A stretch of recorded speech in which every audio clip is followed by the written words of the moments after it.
So hi everyone, welcome to my channel. आप सभी का मेरे चैनल में फिर से स्वागत है। तो फ्रेंड्स, मैं जैसा कि आप लोग देख पा रहे होंगे कि मेरे वीडियोस इस समय नहीं आ रहे हैं और मैं वीडियोस बना भी नहीं पा रही हूँ, क्योंकि देखो वीडियोस बनाने के लिए कुछ अपना एक कंटेंट होना चाहिए। कोई एक मतलब ये तो है नहीं मैं डेली ब्लॉगिंग करती हूँ, तो डेली ब्लॉगिंग में क्या होता है कि चीज़ें कुछ भी दिखा सकते हैं अपन। और मेरी लाइफ इतनी उथल पुथल में चल रही है, मैं खुद नहीं समझ पा रही हूँ कि मतलब आखिर मेरे साथ ये हो क्या रहा है। और चीज़ें कुछ समझ में नहीं आ रही हैं कि कैसे इनको करूँ, क्योंकि इतना दिमाग टेंशन में रहता है, मतलब बहुत सी चीज़ों को लेकर। और अब ये चीज़ मैं आप लोगों के साथ बहुत बड़ी एक डिस्कशन करने आई हूँ कि आप लोग भी मुझे कुछ सलाह दीजिएगा। जैसे कि आप लोग देख ही रहे हैं कि आजकल के ज़माने में खुद के पैर पे खड़ा होना कितना ज़रूरी हो गया है। मतलब अगर आप एक हाउसवाइफ हैं, हाउसवाइफ के साथ साथ कुछ अर्न नहीं कर रही हैं, तो ये भी आप वो औरतें समझ सकती होंगी। अगर हमारी घर में समाज में तभी इज्जत है, तभी हमारे चीज़ें हम लोगों के साथ होती हैं जब हम लोग अपने पैरों पर या हमारी कोई पहचान होती है। कुल मिला के यही कह लेते हैं कि जब तक हमारी कोई पहचान नहीं है तब तक ना घर में, ना परिवार में, ना समाज में हमारी कोई रिस्पेक्ट नहीं है। जैसे कि लोग बोल देते हैं कि अरे इनकी फलाने की बिटिया ने तो इतनी पढ़ाई करी है और इन क्या कर रही हैं, और लोगों की तरह रोटी ही बना रही हैं, है ना। तो ये सुनकर थोड़ा अंदर से बहुत बुरा लगता है और चीज़ों को बदलना चाहती हूँ, बट किस्मत नहीं साथ दे रही है। और बस इसी टॉपिक पे आज हम आप लोगों से बात करना चाहते हूँ। तो प्लीज़ आप लोग भी मुझे अपना सजेशन दीजिएगा।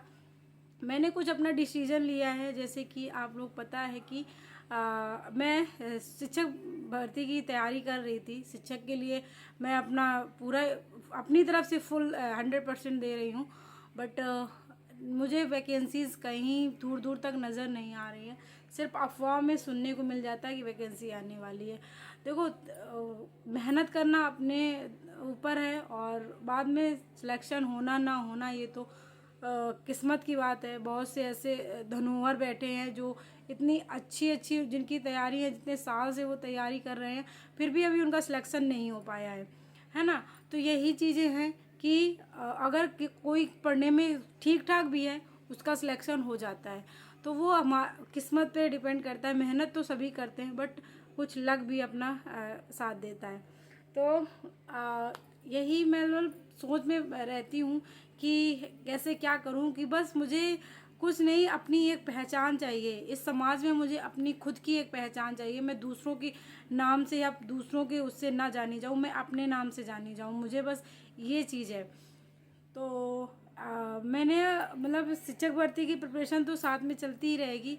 और मैंने ये डिसीज़न लिया है कि जो अभी आरआरबी की वैकेंसीज चल रही हैं, रेलवे की वैकेंसी चल रही है, सोच रही हूँ कि इसी पर रिकंटिन्यू करती हूँ, इसी की तैयारी करती हूँ।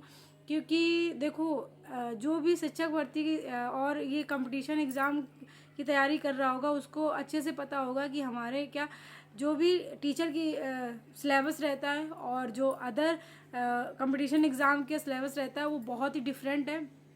कि जो हमारा टीचर का सिलेबस है वो सभी कंपटीशन एग्ज़ाम से बिल्कुल हटके होता है।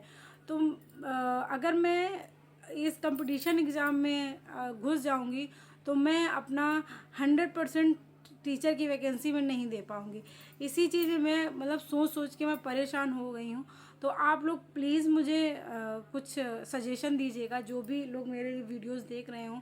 तो अगर कुछ अपनी राय रखना चाहते हो तो अपनी राय रख सकते हैं। तो अब यही होगा कि मैं क्या करूँगी कि अब मैंने सोच लिया है, जैसे दीपावली आ रही है, दीपावली के बाद मैं रेलवे की तैयारी करूँगी और शिक्षक भर्ती को भी साइड में रख दूँगी, जो भी टीचर की वैकेंसी आएगी। और ये भी लगता है कि अगर मैं इसमें आरआरबी में की कंपटीशन की तैयारी करने लगी तो मेरा ये बिल्कुल छूट जाएगा मुझसे। टेंशन होती है ना चीज़ों की, कि अभी तक इसी के सहारे अगर मैं बैठी रही हूँ, इसी का चीज़ें अपने दिमाग में एक शिक्षक बनने का सपना देखती रही हूँ। अगर कहीं मैं इस और चली गई तो क्या पता मेरे हाथ से वो भी चला जाए और ये भी ना आए। तो ये चीज़ मतलब दिल में अपने आप चीज़ें अंदर से बहुत उथल पुथल मचाती हैं। तो बस यही मेरा आप लोगों से बात करना था कि आप लोग बताइए कि मैं क्या करूं, क्योंकि देखो शिक्षक भर्ती का अभी कुछ नहीं अता पता नहीं चल रहा है। और अभी जो ये एनटीपीसी की फॉर्म चल रहे हैं और टेक्नीशियन के फॉर्म चल रहे हैं, और अभी ग्रुप डी आने वाली है। जो ग्रुप डी के वैकेंसी भी पहले मतलब ये लगता था कि ग्रुप डी की नहीं तैयारी करूँगी, और वो मतलब अगर जॉब मिल भी जाती है तो उसमें उतना मज़ा नहीं आएगा। लेकिन अब ये हम लोगों के लिए बहुत अच्छी ये चीज़ हो गई है कि ग्रुप डी वालों को ग्रुप सी में कर दिया गया। तो एक अपने आप एक उम्मीद होती है कि यार हाँ ठीक है, अब यही लेवल 1 की जॉब अगर ये भी मिल जाती है तो बहुत बड़ी अपॉर्चुनिटी है। क्योंकि अब चीज़ें वो पहले जो ग्रुप डी का था वो हटा दिया गया है, अब उसको ग्रुप सी में कर दिया गया है। और इसमें सिर्फ 10th प्लस ITI वाले ही फॉर्म भर सकेंगे। तो कंपटीशन कहीं ना कहीं से मिलाकर देखो तो यहाँ कंपटीशन कम है ना। क्योंकि अब जैसे कि वैकेंसी आती थी 4000, फॉर्म भर दिए जाते थे 10 लाख। तो उसमें ये चीज़ प्लस पॉइंट रहेगी यहाँ, जिसे अगर अभी एनटीपीसी की वैकेंसी 8000, फॉर्म भर गए हैं कम से कम जाने कितने करोड़ फॉर्म भर दिया गया है। तो उसमें से कंपटीशन उसमें तो बहुत तगड़ा होने वाला है। और प्लस यहाँ जो मुझे तो मतलब ये लगता है जो ग्रुप डी वाली वैकेंसी आएगी तो इसमें कंपटीशन कम हो जाएगी, क्योंकि जो ITI किए हैं वही लोग फॉर्म फिल कर पाएंगे।